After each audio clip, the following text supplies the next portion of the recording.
What's up with it, guys? So today is my first video.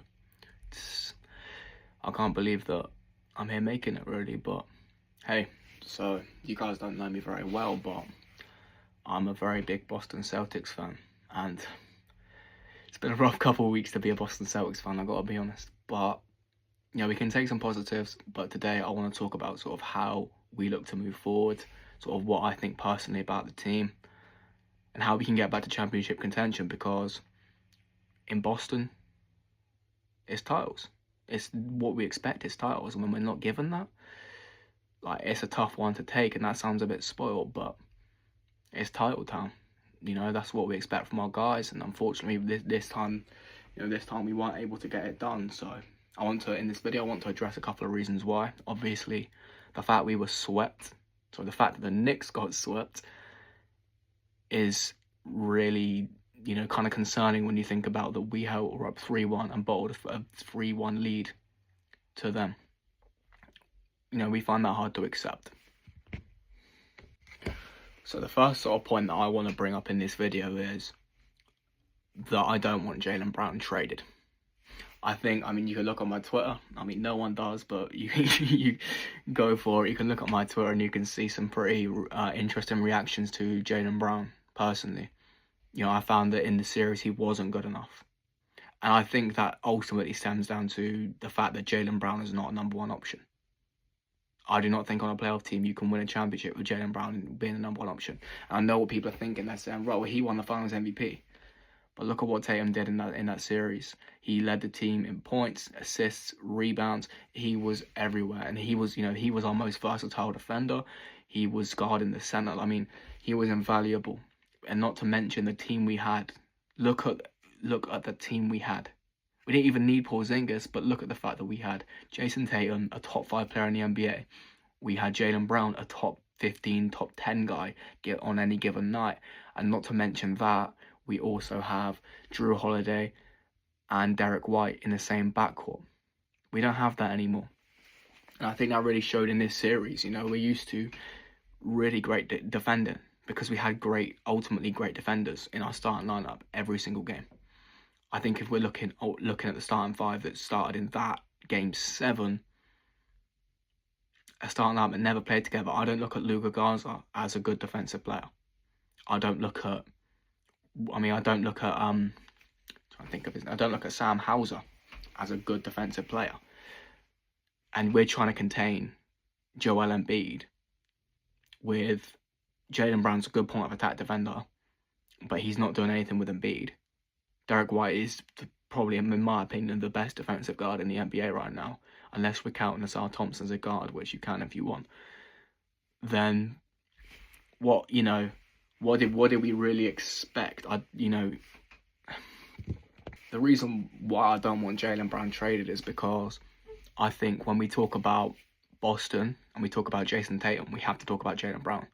I think Jaylen Brown is a fantastic second option for Tatum.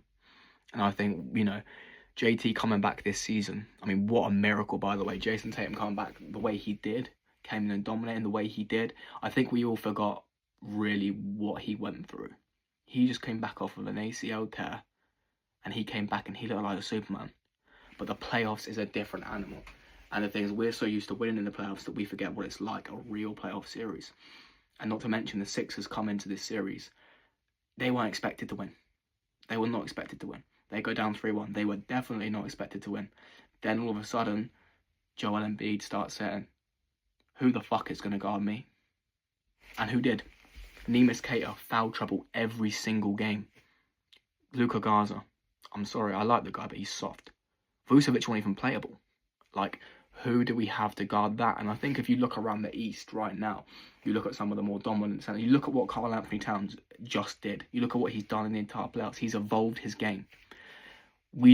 How are we supposed to deal with Cat playing like this? Okay, disregarding what the players have done so far, Jalen Duren. Did we really think we could guard him? And even past that, look at the other bigs. Admittedly, that it hasn't worked out for some of these teams, but a Giannis, if Milwaukee actually sorted their shit out and built a good team around him, do you think we're dealing with Giannis if he was in his playoffs? No. I think it really exposed a bigger issue with the fact that we had a weak center rotation, and it wasn't something we weren't expecting. We come into the playoffs knowing that, but thinking, oh, that's okay, because we got Jaylen Brown, we got JT. JT can guard centers.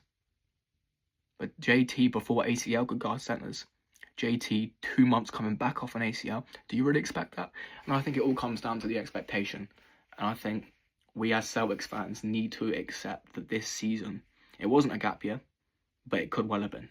We've got to be grateful for what we experienced. We saw some amazing growth this season. Ron Harper Jr. was just so much fun this season. Hugo Gonzalez, I mean, the hustle that boy shows. He's so much fun to watch. Just straight up in his face, you know. And we've got gritty players. We've got Jordan Walsh, who's just such a fantastic ball player. I really like watching him play. Baylor Shireman, someone who I actually didn't believe in. I didn't think Baylor Shireman was going to be much. Yeah, he can spot up and shoot a couple threes, but isn't that just what most NBA players do right now? But he's been great to watch. You know, people around JB who really stepped up in their roles, but the playoffs is different. How many people have we seen have an amazing regular season? The most improved player had an amazing regular season. He went MVP, but he came into this playoffs. I didn't see that. I saw CJ McCollum because he's a proven playoff player. We lacked that. When was the last time Vucevic was in the playoffs? Luka Garza, not a playoff center. Neemias Queta, admittedly, he's been great this season and could well have won MIP himself. Not playoff proven. Our centre call when we won the championship was Cornet, was Horford, and was Porzingis when he was available, which was, I mean, few and far between, right? But the NBA now is depth. Teams, like, look at what you're seeing from OKC. They've got defense on defense. We didn't have that. We do not have. We have a good bench, but do we have people like AJ Mitchell? Do we have people like Cason Wallace? Do we have people like Alex Caruso? Do we have people like even Jalen Williams? He comes on, like Jalen, by the way. Even he comes onto the game and he gives you something different, you know, which we, as in the Celtics, we don't have. And we had that. We had that when we won the championship. We had a fantastic starting five, but we had depth. We had the Hauser piece. We had the Horford. We had all these guys that step up when we need them to. Fucking Xavier Tillman hit one of the biggest shots of the entire finals. We had that, but we don't have that now. I think that's what we need to address. I think before, you know, we live and we die by three.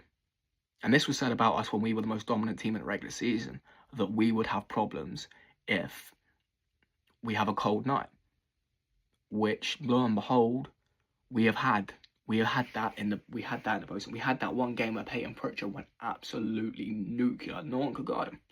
And that was Embiid's first game back. It's like, okay, Joe, I'll give you a little bit, but we can deal with that. We can deal with that when we're throwing infernos because we were that good. I think that just sort of maybe gave us false hope because you think, okay, this is what the seeing of this team looks like. Holy shit, we could win this championship. But it was 0 to 0. We had swings and we had roundabouts. That's the problem. We need to build consistency. And like Brad Stevens came out and said, he said, we need to get to the rim more. We have not been getting to the rim. We don't put rim pressure on it. And the problem is when in the playoffs, when Jaylen Brown was fucking pushing off every possession, he won't get to the rim. Paul George did a fantastic job on him. But it became heliocentric. Okay, if it's not Brown, it's a chucked three. And that we saw that right through the game 7. So, okay, you want live and die by three, make them fucking threes. Make them pull up threes. And that's what Nick Nurse and the 76ers said. Well, we're going to get consistency. We're going to foul out every single one of your centers. Can you guard Embiid? And can you guard Maxey? No. We had one good Derek White game. And that was game 7. At one point in game 7 also, we had Jaylen Brown who he was a minus. Our best player was a minus on the court. How are we supposed to win games when our best players are minus? Because the Sixers had an amazing game plan. And they came in and they just played it so simply. Right, can you guard Embiid? No. We could not guard Embiid. And I think that's something that I really want to see addressed this offseason. We need more toughness at the centre position. I love Luka Garza and I love Neemias Queta. Queta's a backup centre. Garza's a third string with a couple spot minutes. We need a starter. We need someone like Rob Williams. Someone, or, you know, Al Horford, who fucking bailed on us. If we had Al Horford, I think we win that series. I don't think we'd be the next. In some ways, I'm glad this happened because I think we would have just had another disappointment against the Knicks. and we don't want to hear all that. You know, it's a disappointing thing for Celtics fans. We want to win every year. We didn't this year. I think we have to accept that. But I'm grateful for the experience. I'm grateful for the ride that this year's been. I'm so positive moving forward. So that about wraps it up. I thank you guys. If any of you made it this far, I thank you so much for that. It's been an experience recording my first video, so I thank you so much for sticking around, for thinking this guy might actually know what he's talking about, even though I don't. I thank you very much, guys. So if you stayed this far, be sure to leave it a like. I'm gonna drop all my socials in the bio below, and yeah, I'm gonna catch you guys in the next one.